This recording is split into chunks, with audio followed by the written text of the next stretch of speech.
Salut, ici Tamara Jean-François. Aujourd'hui, je vais faire mon activité de développement personnel pour le mois d'avril.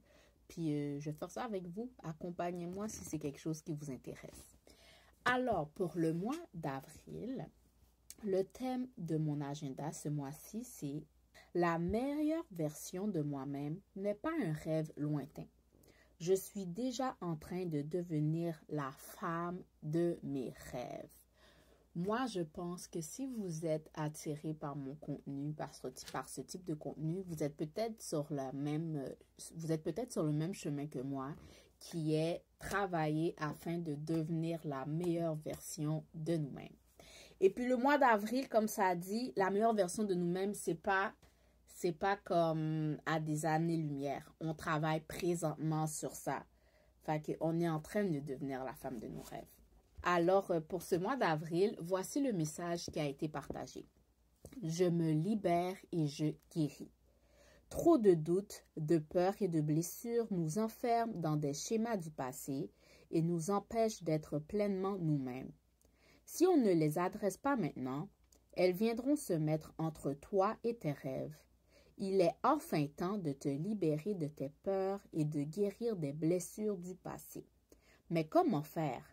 Pour vaincre un ennemi, il faut d'abord apprendre à le connaître. Rappelle-toi que le courage n'est pas l'absence de peur. Le courage, c'est de les affronter. De l'autre côté de la peur se trouve la plus belle version de toi, celle capable d'accomplir ce que tu oses à peine imaginer. Affronte tes ombres et fais tout pour la rencontrer. Ça, c'est tellement vrai. C'est tellement vrai. Juste, pour vrai, ce message du mois d'avril, c'est vraiment en alignement encore avec moi parce que juste cette vidéo-là que je fais, guys, en ce moment, le fait que je fais cette vidéo-là puis que je prévois la post, c'est un gros pas, c'est un énorme, c'est comme immense. Vous ne savez pas à quel point c'est immense qu'aujourd'hui, je sois capable de faire ça. C'est vraiment, même si je suis inconfortable, même si je sens vraiment que c'est un appel de mon cœur de partager mon développement. Puis même si c'est inconfortable, je suis en mesure de le faire. Chose que avant j'aurais écouté ma peur, mon inconfort, puis j'aurais juste pas bougé. Mais c'est ça, ça veut dire que je suis courageuse. Parce que le courage, comme ça dit, rappelle-toi que le courage n'est pas l'absence de peur. Le courage, c'est de les affronter. Là, je suis en mode, j'affronte mes peurs. Alors, c'est ça, je sais pas, parenthèse fermée. Affronter pour se libérer. Plus tu fuis tes peurs, plus elles augmenteront et finiront par te rattraper. Il faut aussi savoir repérer quand on a peur, car ce n'est pas facile de se l'avouer. Suis ces étapes pour mieux comprendre tes pensées limitantes et t'en libérer. Alors, ça, c'est le premier exercice de développement personnel. Si vous voulez le faire, prenez un papier, prenez un crayon et allez marquer ce que je vous dis. Quels sont les doutes et les pensées limitantes qui te viennent souvent en tête? Je vais répéter. Quels sont les doutes et les pensées limitantes qui te viennent souvent en tête? Et puis, sous cette question-là, il y a comme 3 cases. Ça veut dire tu peux répondre, tu peux donner 3 réponses. Alors, je viens de faire mes devoirs pour la première question qui était « Quels sont les doutes et les pensées limitantes qui te viennent souvent en tête? » Je pense que je vais partager avec vous. Je vais m'ouvrir un peu à vous. Pendant que je répondais à cette question-là, qu'est-ce qui m'est venu? Puis j'ai remarqué, qu'après mes réponses, j'aurais pu avoir... il y en a plus que 3. J'aurais pu avoir peut-être d'autres choses à écrire. Alors, je pense que je vais prendre un moment pour un peu plus développer dans mon journal quand j'aurai du temps. Mais j'ai écrit que je ne suis pas assez bonne. Comme si, des fois, j'ai l'impression que j'ai pas ce qu'il faut pour atteindre mes objectifs. Que mes désirs ne sont pas compatibles avec ma famille. Des fois aussi, j'ai cette impression-là que le fait de vouloir aller à la conquête de mes rêves, c'est un acte égoïste. Ça peut être perçu comme un acte égoïste puis que je pourrais peut-être être perçue comme quelqu'un qui prend pas bien soin de sa famille si je veux aussi aller vers mes rêves. Mais je sais que je dois en parler, que c'est pas la vérité, mais de temps en temps, tu peux avoir un doute, puis t'es comme, est-ce que c'est pas selfish vouloir consacrer du temps à mes rêves, puis enlever peut-être de ce temps-là, parce que j'ai quand même 4 enfants, right? Fait que c'est travailler sur mes projets, c'est du temps que je passe pas avec les membres de ma famille, puis je peux avoir un peu de culpabilité en lien avec ça. Puis c'est me dire que, ce que je fais, je le fais, eux, ils vont bénéficier aussi si je réussis, right? Mais, tu sais, des fois, pendant le processus, puis j'ai aussi écrit, je pense que ça ressemble un peu à ce que j'ai dit la première fois, c'est, j'ai pas la personnalité qu'il faut pour réussir.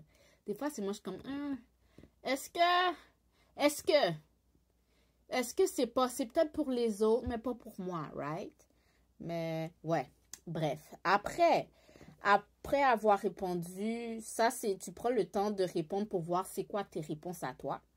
Puis après avoir rempli les 3 cases, il y a une seconde question qui vient compléter, puis c'est de quand et d'où viennent ces peurs à la base. Creuse un maximum dans tes souvenirs. Alors, ce que je viens de dire, il faut que je prenne le temps de m'arrêter puis que je me questionne sur d'où viennent ces doutes, d'où viennent ces peurs.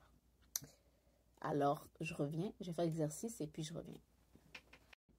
Ok, après avoir fait cet exercice-là, la prochaine question, c'est pourquoi ces croyances ne sont pas valables et n'ont plus leur place dans ta vie. Là, c'est vraiment réfléchir pourquoi mes peurs que je viens de citer n'ont pas leur place dans ma vie. C'est comme ça que je pense qu'on vient défaire nos croyances. Alors, je vais prendre un moment pour m'arrêter puis trouver pourquoi ces croyances-là que je me suis dites sont pas valables en fait. Alors, je reviens. Alors, pour la question pourquoi ces croyances ne sont pas valables et n'ont plus leur place dans ta vie. Alors, j'ai pris un petit moment pour réfléchir puis je pense que je vais partager avec vous. J'ai marqué parce que chaque jour, je fais le choix d'être un peu mieux que hier. Je suis plus bonne que la veille. Parce que moi, je me compare avec moi-même. Puis, puisque mon objectif est de devenir la meilleure version de moi-même, c'est que si chaque jour, j'arrive à m'améliorer, ne serait-ce que 1% meilleur que qui j'étais la veille, c'est que je me dirige sur la bonne voie. Puis que, aussi, je me souviens que j'avais lu quelque chose, c'est que il faut pas focus sur le résultat final, mais il faut prendre du plaisir pendant le voyage. Fait que moi, tu sais, j'avais cette idée-là que, je suis pas assez bonne. Non, je suis tout à fait bonne. Je suis bonne parce que j'ai un growth mindset. Parce que je suis dans cette mentalité que je suis une femme qui grandit continuellement. Puis que ce que j'ai été en mesure d'accomplir jusqu'ici, comment je pourrais dire ça? Oh, ça va fermer. Je reviens. Bon, je me suis un peu perdue dans ce que je disais, mais en fait, je disais que non, je suis assez bonne pour... si le désir est là, c'est que les ressources aussi vont être là. En gros, c'est ça. Et puis, en lien avec mes enfants, j'ai écrit, j'ai écrit, aller à la quête de mes désirs devant mes enfants est en fait un bon exemple que je leur montre. Le processus leur montre des bonnes valeurs à adopter telles que la persévérance et l'importance de répondre à nos besoins. Parce que moi aussi, je crois sincèrement que prendre soin de nous, répondre à nos besoins, être à l'écoute de nos désirs, nous met dans des bonnes vibrations, nous fait nous sentir bien. Je sais pas comment je pourrais expliquer ça. Ça fait que je me sens en quelque sorte bien. Je me mets dans une position où est-ce que je me sens à mon meilleur. Puis quand je suis à mon meilleur, quand je suis avec mes proches, ils ont aussi accès à moi dans des bonnes dispositions, à moi, à mon meilleur. Puis je leur montre des bons exemples avec lesquels ils vont pouvoir, comment je pourrais dire ça, qu'ils vont pouvoir adopter eux dans leur propre processus plus tard. Je sais pas si ça fait du sens ce que je dis, mais dans ma tête, ça fait du sens. Je pourrais peut-être plus développer personnellement dans un journal, mais moi, dans ma tête, c'est que grandir avec mes enfants, qui voient où est-ce que je réussis, puis où est-ce que je réussis moins bien, c'est comme un bon exemple. C'est comme... c'est ça, je trouve que je suis un bon exemple pour mes enfants. C'est tout ce que j'ai à dire. Et puis, je pense que j'avais dit que j'avais pas la personnalité pour réussir. Puis après, j'ai juste écrit ici, peut-être que je pourrais plus développer, mais j'ai écrit, il y a de la place pour tout le monde, girl. Il y a de la place pour tout le monde. Pour qui je suis aujourd'hui, il y a des gens qui vont pas feel, mais d'autres personnes qui vont être sur le même vibe que moi. Puis je pense que c'est comme ça qu'on crée sa niche. Juste en restant soi-même. Puis les gens qui aiment ce qu'ils voient vont vouloir graviter autour de ça. Puis apprécier. Apprécier tout simplement la personne derrière, que ce soit le service, la personne derrière le produit, la personne derrière une idée. Tu comprends? Fait que il y a de la place pour tout le monde. Alors, ensuite, la prochaine question, c'est comment peux-tu faire en sorte de les combattre et ne plus les laisser te bloquer? J'ai déjà réponse à cette question. Pour vrai, je pense que c'est pas en lien avec la leçon, mais j'ai adopté, ça fait un petit moment que j'ai délaissé, mais j'ai adopté une pratique de citation, d'affirmation positive en lien avec mes objectifs, en lien avec l'endroit où est-ce que je veux me rendre. Puis j'ai vraiment vu une amélioration, que ce soit au niveau de ma confiance, au niveau de l'image que j'ai de moi-même. Les affirmations positives, OK, ont vraiment justement aidé à ce que je combatte des croyances limitantes à mon sujet. Puis je pense que je dois juste continuer à faire ce que je faisais. Puis que si je constate une croyance limitante que j'ai chez moi, juste créer une affirmation positive qui puisse venir défaire ça, tu vois. Que je pense que c'est ça que je vais écrire. Alors, puisque je viens de le dire, puis je ne l'ai pas encore écrit, je vais l'écrire tout à l'heure parce que dans ma tête, ça faisait vrai. Tu sais quoi, je vais écrire tout de suite. Mais, affirmation positive. Juste ça, je me comprends. Ensuite, la prochaine question, c'est remplace chacune de tes pensées limitantes par une pensée épanouissante. Tu vois, c'est ce que je viens de faire. Comme, c'est vraiment transformer ma pensée limitante par une pensée épanouissante. Tu vois, il y a encore 3 cases. Alors, je vais aller relire la première question et puis transformer ces peurs en pensée épanouissante. Alors, je reviens. Alors, pour chacune de mes peurs, j'ai créé une pensée épanouissante. Alors, la première, je vais juste vous faire une comparaison des deux. Alors, ma première peur était, au doute, c'était que je ne suis pas assez bonne. J'ai écrit, j'ai tout ce qu'il faut en moi pour réussir. J'ai tout ce qu'il faut en moi pour réussir. Super. Et puis le deuxième doute ou pensée limitante était que mes désirs ne sont pas compatibles avec ma famille. Puis j'ai mis en guillemets selfish. Et puis j'ai écrit pour contrecarrer ça, les membres de ma famille sont des alliés extraordinaires pour l'atteinte de mes objectifs et mon succès est aussi les leurs. Comme yes, super. Super. Et puis la troisième que j'ai écrite qui m'était venue en tête, c'est « J'ai pas la personnalité qu'il faut pour réussir ». Puis j'ai écrit « Ma personnalité contribue à mon succès ». Fait que c'est le genre de choses qu'il faut se répéter juste pour que ça s'enregistre dans notre subconscient, puis qu'on finisse par le croire, puis une fois qu'on le croit réellement, ça se reflète dans notre environnement. Ensuite, la prochaine question que je vous invite à répondre, c'est « Quelle petite action vas-tu oser faire pour prouver que cette peur ne te contrôle plus? » Je vais prendre le temps pour réfléchir à ça. Je vais continuer la leçon. Dès que la voix de la peur réussira de te décourager, ne lui laisse pas le dernier mot. Tu n'as plus à l'écouter et te laisser dominer. Ce qu'elle te dit n'est pas vrai. Réplique avec la voix du courage qui est en toi. À chaque fois qu'une croyance limitante te vient à l'esprit, affirme ta croyance épanouissante. C'est ce que j'avais dit, affirme ton affirmation. Moi, j'appelle ça affirmation positive pour venir contrecarrer ces pensées des fois qui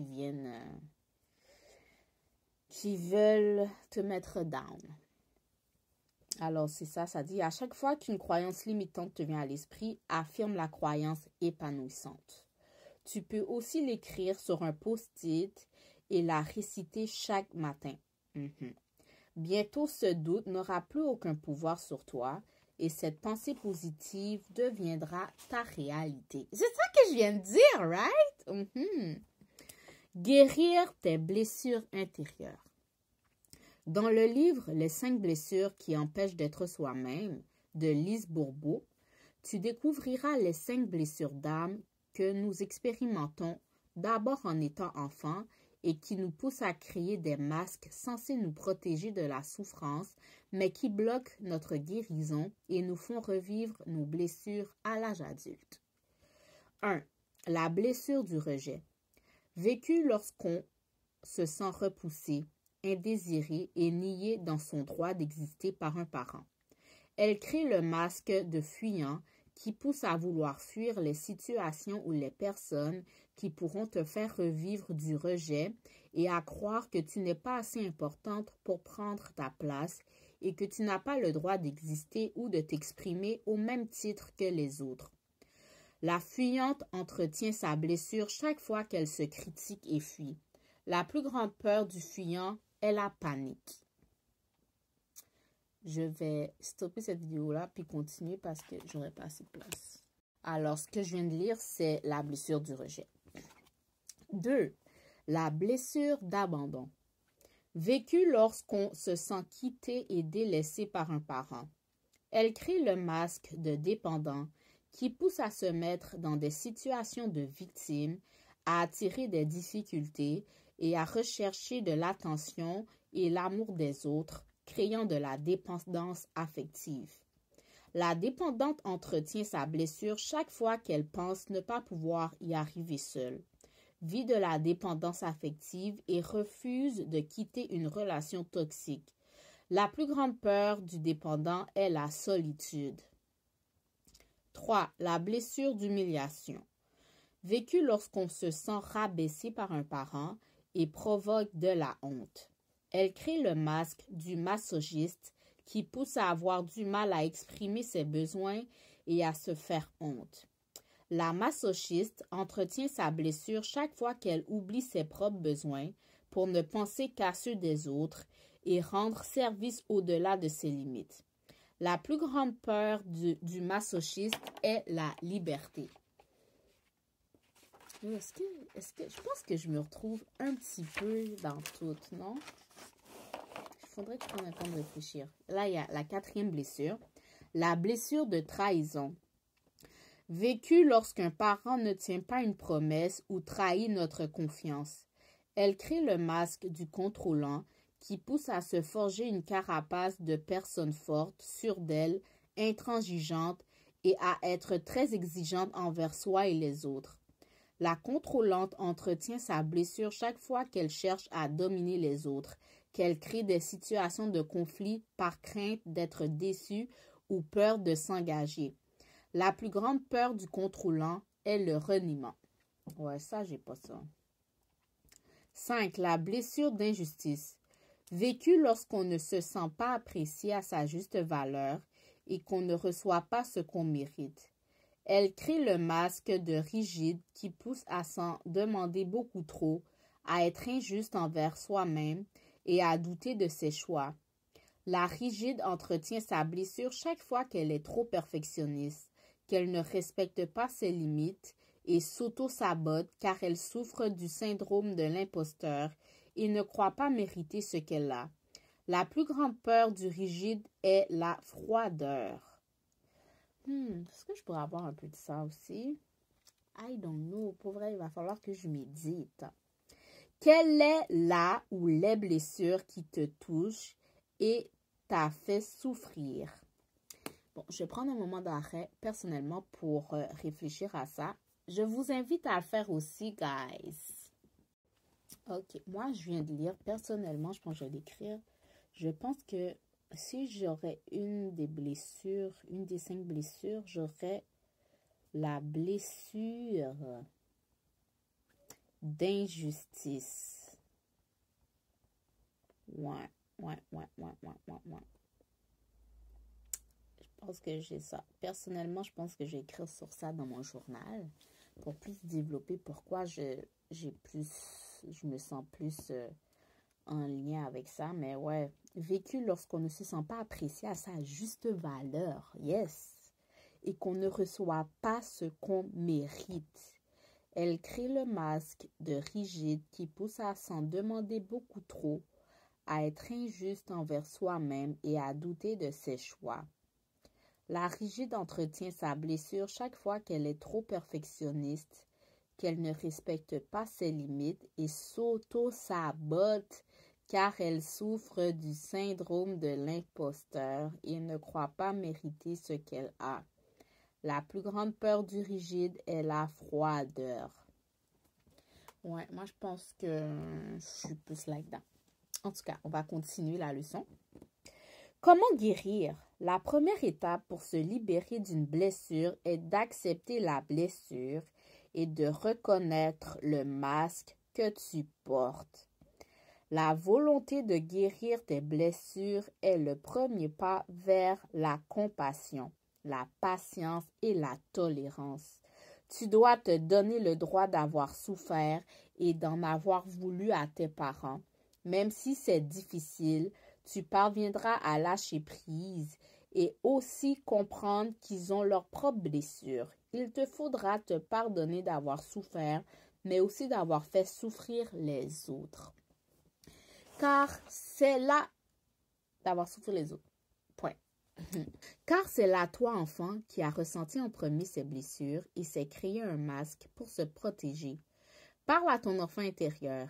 Écoute-la, comprends-la, rassure-la, aime-la et elle acceptera de vous libérer de cette blessure et clore ce cycle karmique. Tu trouveras à la fin du mois un espace pour écrire une lettre à ton enfant intérieur. Crois en toi. Tout commence par là. Tu es une belle personne et tu mérites le bonheur, l'amour, la réussite et la paix. Ne laisse plus ton passé et le regard des autres te définir. Tu as en toi toutes les ressources pour t'auto-détruire et pour construire la meilleure version de toi-même. Pendant des années, tu t'es laissé limiter par tes peurs et le manque de confiance. Est-ce que ça t'a servi?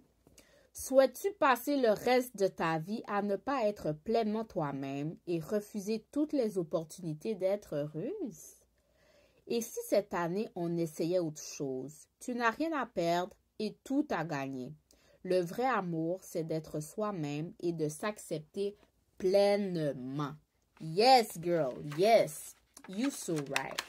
Fait que suite à cette leçon-là, c'est ça que ça disait, lettre pour me libérer. Fait que ça, c'est la lettre que tu vas écrire à ton enfant intérieur pour qu'elle te libère de la blessure, d'une de ces 5 blessures-là dans lesquelles tu t'identifies le plus. Et puis, enlever le masque que tu as mis pour te protéger de ces blessures. That's right. Fait que je vais faire ça. Puis, je vous invite à le faire aussi. C'est tout pour la vidéo, pour la leçon du début du mois d'avril. J'espère que votre mois d'avril va bien se commencer. Je vous invite à, comme moi, faire une liste de vos rentrées d'argent. Écrire où est-ce que combien vous épargnez. Si vous avez des dettes, combien. Tu sais, c'est comme mettre tout sur papier, tu sais. Comme combien vous prévoyez, combien de vos finances vous prévoyez mettre dans ce qui est le remboursement de vos dettes, faire une liste de vos dépenses fixes que vous savez qui reviennent constamment chaque mois, et puis faites aussi une liste de vos dépenses variables, ce que vous pensez, ce que vous prévoyez dépenser puisque vous dépensez réellement. Fait que c'est ce que je vais faire, mon budget du mois, puis arranger mon agenda. Fait que pour vrai, j'adore. Pour vrai, ça, c'est vraiment un outil. Je sais pas si je l'avais partagé. J'avais cet agenda-là l'année dernière. J'ai découvert cet agenda-là, ma Best Life. Oups. Ma Best Life Plan. J'ai découvert l'année dernière en me promenant, je pense, sur Instagram, sur Internet. J'ai tellement adoré cet agenda-là. Fait que je m'en suis procuré un autre pour l'année 2024. Puis je décide de partager avec vous. Il en reste plus. Je sais qu'il y a quelqu'un qui m'avait demandé. Il n'y en a plus. C'est sold out. Je mettrai le lien avant la fin de l'année pour si vous voulez vous procurer vous-même cet agenda-là. Alors, c'est ça. Fait que là, moi, je vais écrire mes 3 priorités du mois. On n'a pas besoin d'en avoir plein, mais 3. Puis, je vais aussi écrire ce que je prévois commencer, ce que je vais faire, ce que je vais continuer et ce que je vais terminer ce mois-ci. Fait que c'est ça, c'est vraiment organiser mon mois d'avril clairement, puis espérer que ce que je vais avoir prévu de faire va vraiment se faire. Alors, c'était Tamara Jean-François pour cette vidéo de développement personnel. J'espère que ça vous a plu et je vous dis à la prochaine. Bye bye.